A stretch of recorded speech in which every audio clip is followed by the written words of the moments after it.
नमस्कार साथियों, आज हम जानेंगे नीति आयोग। नीति आयोग का विकास। नीति आयोग 1 जनवरी 2015 को बनाया गया था। इसका पूरा नाम national institution for transforming India है। अपने कई कार्यक्रमों के माध्यम से नीति निर्माण के लिए अग्रणी संस्था भारत के समग्र आर्थिक विकास में योगदान देती है।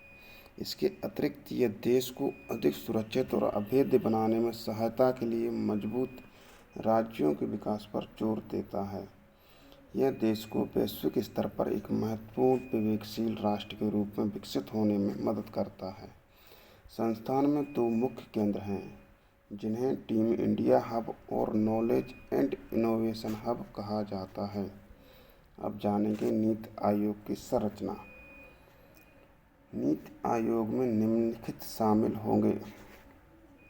अध्यक्ष के रूप में भारत के प्रधानमंत्री, वर्तमान में नरेंद्र दामोदर दास मोदी। नंबर 2 पे गवर्निंग काउंसिल में सभी राज्यों के मुख्यमंत्री और केंद्र शासित प्रदेशों के उपराज्यपाल शामिल हैं।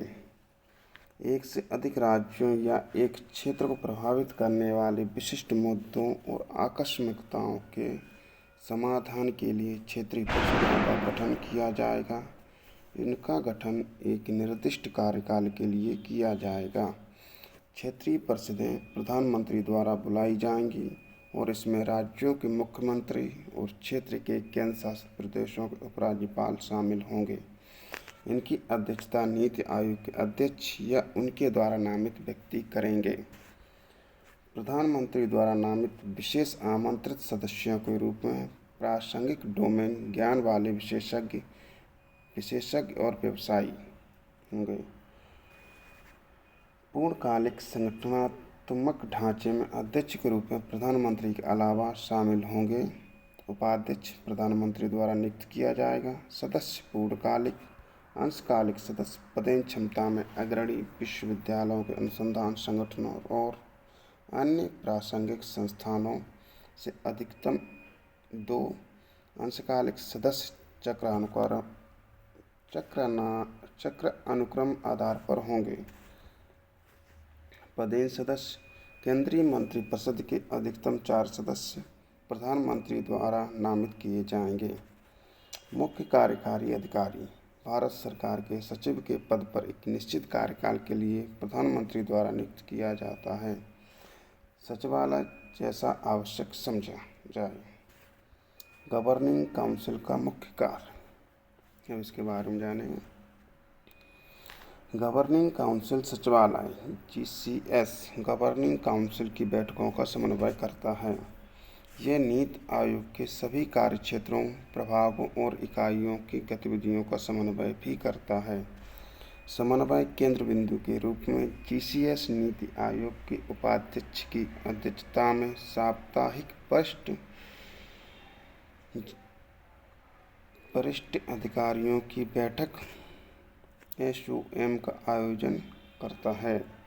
GCS संसद में प्रसारित करने के लिए नीति आयोग की वार्षिक रिपोर्ट से संबंधित मामलों के समन्वय के लिए नोडल प्रभाग के रूप में कार्य करता है।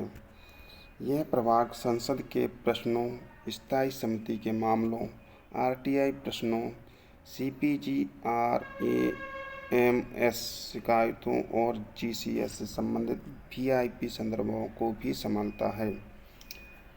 अब इसके आगे जानेंगे नीति आयोग के कार्य। नीति आयोग संस्थागत प्रणाली के संगठित संचालन को बढ़ावा देता है। नीति आयोग के कार्य नीचे सूचीबद्ध हैं। नंबर 1, इसका उद्देश्य संघीय और राज्य प्रशासनों के बीच सहयोग के लिए संरचनात्मक सहायता कार्यक्रम और रणनीति शुरू करके सहकारी संघवाद को बढ़ावा देना है।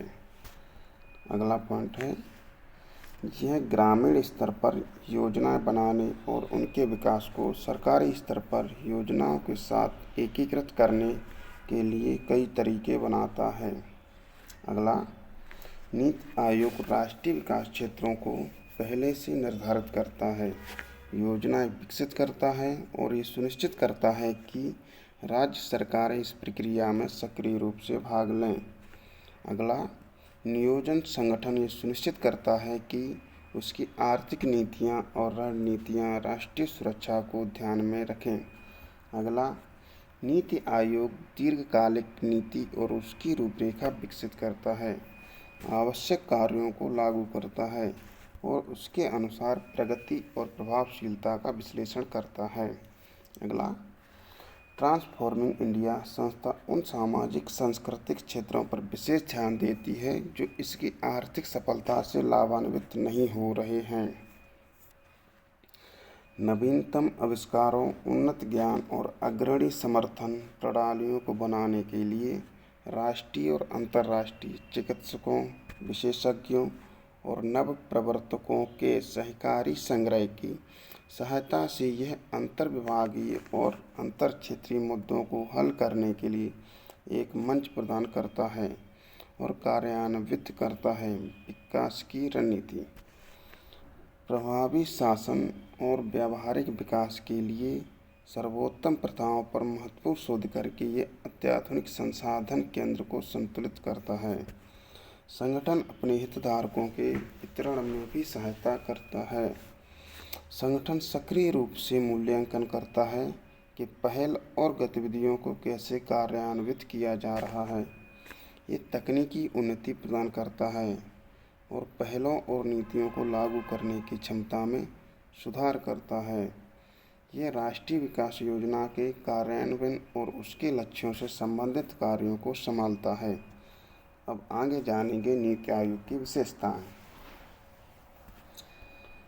नीति आयोग खुद को आवश्यक ज्ञान और कौशल के साथ एक अत्याधुनिक संसाधन केंद्र के रूप में विकसित कर रहा है, जो इसे गति के साथ कार्य करने, अनुसंधान और नवाचार को बढ़ावा देने, सरकार के लिए रणनीतिक नीति दृष्टि प्रदान करने और आकस्मिक मुद्दों से निपटने में सक्षम बनाएगा।